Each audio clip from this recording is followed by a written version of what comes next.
விவாகரத்து கேட்ட மனைவி தொடுத்த வழக்கால் ஸ்ட்ரெச்சரில் அழைத்து வரப்பட்ட கணவரின் பரிதாப நிலையை கண்டு பெண்களின் பாதுகாப்பு சட்டத்தை ஏன் இப்படி தவறாக பயன்படுத்திக் கொள்கிறீர்கள் என்ற கேள்வி எழுந்துள்ளது.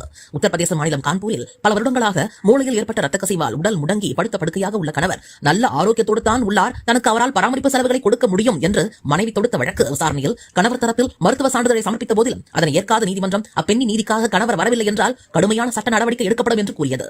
இதனால் வேறு வழியில்லாமல் மருத்துவமனையில் சிகிச்சையில் இருந்தவாறே கணவர் நீதிமன்றத்திற்கு அழைத்து வரப்பட்ட காட்சி வைரலாகி உள்ளது. சில பொண்ணுங்க இப்படிதான் இருக்கிறாங்க.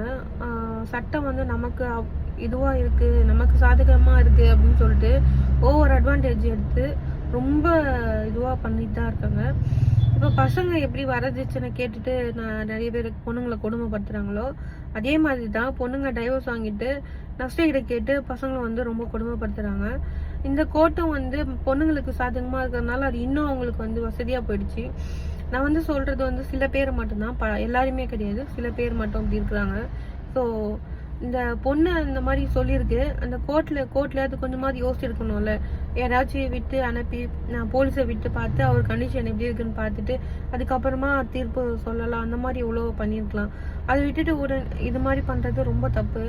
ஸோ ஒரு பொண்ணு வந்து நான் அதுக்கு அந்த பிரச்சனை இருக்கு அப்படின்னு சொல்றாங்க, ஒரு பையன் மேல வந்து கம்ப்ளைண்ட் கொடுக்குறாங்க, இல்லை ஏதாவது ஒன்று பண்றாங்க அப்படின்னா கொஞ்சம் யோசிச்சு பாருங்க, இல்லை விசாரிங்க. ரெண்டு தரப்பையும் விசாரிச்சு அதுக்கு என்ன தீர்வோ அதை சொல்லுங்க. பொண்ணுங்களுக்கு சட்டம் சப்போர்ட்டா இருக்குன்னு சொல்லிட்டு பொண்ணுங்களுக்கு தான் நியாயம் கிடைக்கணும் அப்படின்ற இதுவும் மைண்ட் தாட்ல யோசிக்காதீங்க. பசங்களும் நல்ல பசங்க இருக்கிறாங்க. ஸோ அவங்க லைஃப்பும் ஸ்பாயில் பண்றதுக்கு நிறைய பொண்ணுங்க இருக்கிறாங்க. ஸோ ரெண்டு பக்கமும் யோசி, என்ன எது கரெக்டா இருக்குமோ அதை பண்ணுங்க.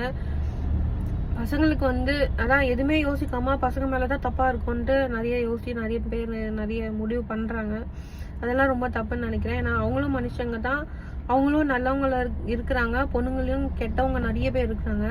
அவங்க கோவத்துக்காக பசங்களை என்ன வேணாலும் பண்ணலாம் அப்படின்னு சொல்லிட்டு இந்த மாதிரி நிறைய பொண்ணுங்களும் காத்துட்டு தான் இருக்காங்க. ஸோ ரெண்டு தரப்பையும் விசாரிச்சு முடிவு எடுக்கிறது ரொம்ப நல்லது நான் நினைக்கிறேன்.